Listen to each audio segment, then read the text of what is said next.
Hello all, welcome to our channel. In this video we will learn different uses of Doch. There are four main uses of the word Doch.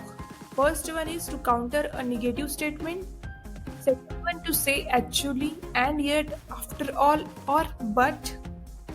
Third one is to tone down statements, and fourth one is to seek confirmation.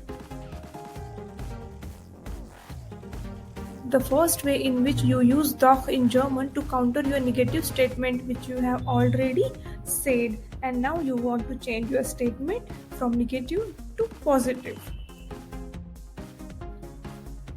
For example, your first statement is Das stimmt nicht.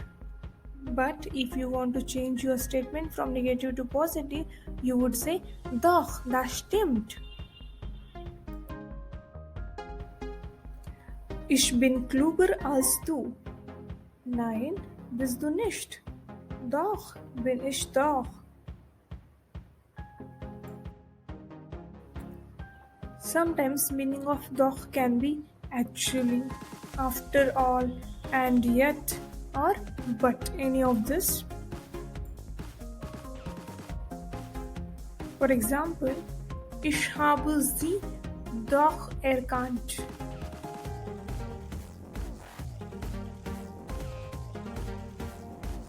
Ich habe doch keinen Hunger mehr. Ich dachte, es würde regnen, und doch hat es nicht geregnet.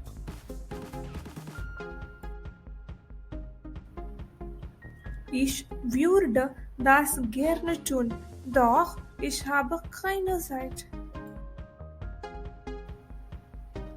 Sometimes Doch can be used to soften a statement or make it a question.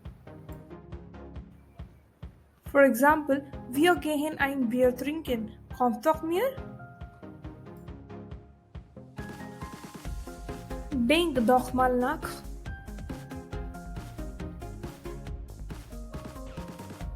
One more way of using Doch to strengthen or to emphasize a statement.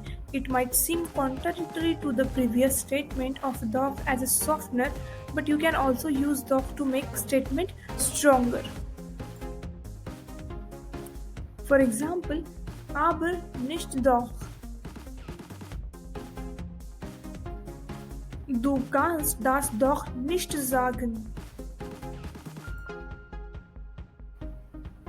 I hope you got all the ways of using Doch in a statement. Thank you for watching this video.